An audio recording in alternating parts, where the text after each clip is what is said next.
Assalomu alaykum, hurmatli tinglovchilar. Bugungi mavzumiz turizm industriyasida menejmentning rivojlanish bosqichlari haqida suhbatlashamiz. Bugungi mavzumizning reja qismi quyidagilardan iborat. Turizm industriyasida menejment tushunchasi va uning shakllanishi, an'anaviy menejment bosqichlari, zamonaviy menejment bosqichlari hamda innovatsion va raqamli menejment bosqichi. Turizm menejmentining obyekti bu turizm sohasida faoliyat yurituvchi tashkilotlar va jarayonlar hisoblanadi. Jumladan, turistik firmalar va agentliklar, mehmonxonalar, transport va ovqatlanish korxonalari, dam olish maskanlari va rekreatsiya obyektlari, turizm xizmatlarini ko'rsatish jarayonlari, turizm bozoridagi ishtirokchilar o'rtasidagi munosabatlar turizm menejmentining obyekti hisoblanadi. Turizm menejmentining predmeti bu turizm sohasida boshqaruv jarayonida yuzaga keladigan iqtisodiy, tashkiliy va ijtimoiy munosabatlardir. Bular turizm korxonalarini boshqarish usullari va tamoyillari, rejalashtirish, tashkillashtirish, motivatsiya va nazorat jarayonlari, turistik xizmatlar sifatini boshqarish, xodimlar faoliyatini boshqarish, turizm sohasida strategik va operativ qarorlarni qabul qilishdan iboratdir. Turizm industriyasida menejment deganda turistik korxonalar, ya'ni mehmonxonalar, turfirmalar, transport xizmatlari, ovqatlanish obyektlari va boshqalar faoliyatini samarali tashkil etish, mijozlar ehtiyojini qondirish hamda raqobatbardoshligini oshirishga qaratilgan boshqaruv faoliyati tushuniladi.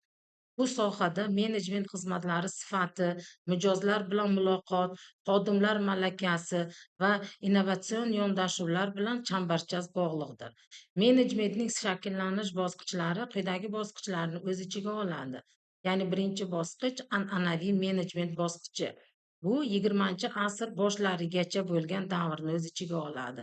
Ikkinchisi zamonaviy menejment bosqichi. Bu 20-asr o'rtalaridagi dan boshlagan davrlarni o'z ichiga oladi. Uchinchisi innovatsion va raqamli menejment bosqichi. Bu 21-asrdagi bo'lgan davrlarni o'z ichiga oladi. An'anaviy menejment bosqichining vujudga kelish shart-sharoitlari quyidagi omillar bilan bog'lanadi. Ya'ni birinchisi ijtimoiy-iqtisodiy omillar.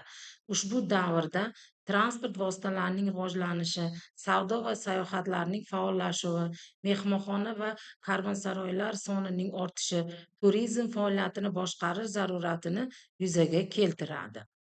Turizm faoliyatining dastlabki shakllari va mazkur bosqichdagi turizm savdo, sayohat, ziyorat, dam olish va sog'lomlashtirish ko'rinishlarida rivojlangan bo'lib, boshqaruv oddiy tashkiliy usullar orqali amalga oshirilishi mumkin. An'anaviy menejment bosqichining asosiy xususiyatlari shundaki, bunda buyruqbozlik va markazlashgan boshqaruv qarorlarga bog'liq. Bu davrda boshqaruv yuqoridan pastga yo'naltiriladi. Qat'iy tartib-intizomga asoslanadi. Rahbar qarorlari so'zsiz bajarilishi lozim bo'ladi. Xodimlar ijrochilar sifatida ko'rsatilgan, ularning tashabbuskorligiga kam e'tibor qaratiladi.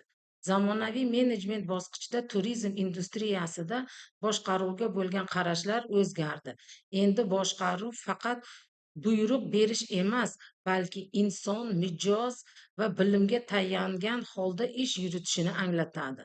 Xodim endilikda oddiy ijrochi sifatida emas, balki tashkilotning muhim resursi va uning muvaffaqiyatini belgilovchi asosiy omil sifatida qaraladi. Shu sababli xodimlar rag'batlantirilishi, ularning kasbiy malakasining oshirilishi, ijtimoiy himoyasini ta'minlash, boshqaruv faoliyatining ustuvor yo'nalishiga aylanadi.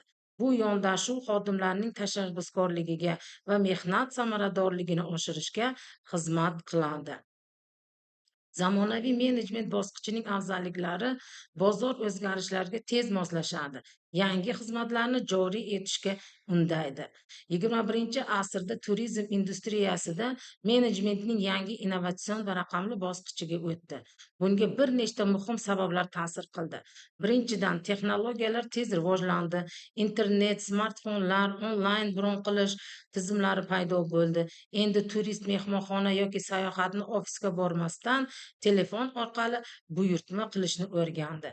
Shu sababli menejment ham raqamli usullarga o'tishga majbur bo'ldi.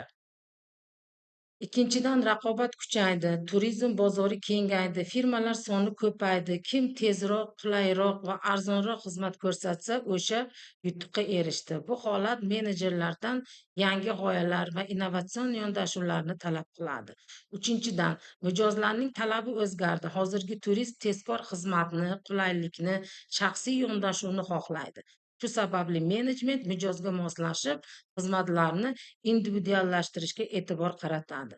To'rtinchidan, ma'lumotlarga asoslangan boshqaruv ahamiyatli bo'lib qoldi. Endi qarorlar taxmin bilan emas, balki statistik ma'lumotlar bilan, tahlillar bilan, marketing tadqiqotlar asosida qabul qilina boshladi. Innovatsion va raqamli menejment bosqichining afzalliklari va muammolari. Afzalliklari: boshqaruv samaradorligining oshishi, xarajatlarning qisqarishi, mijoz qoniqishining ortishi, tezkor qaror qabul qilish bo'lsa, muammolari esa axborot xavfsizlik masalalari, kadrlar malakasini yetishmasligi, texnologiyalarga yuqori xarajatlar kabilarning muammolari hisoblanadi. E'tiborlaringiz uchun rahmat.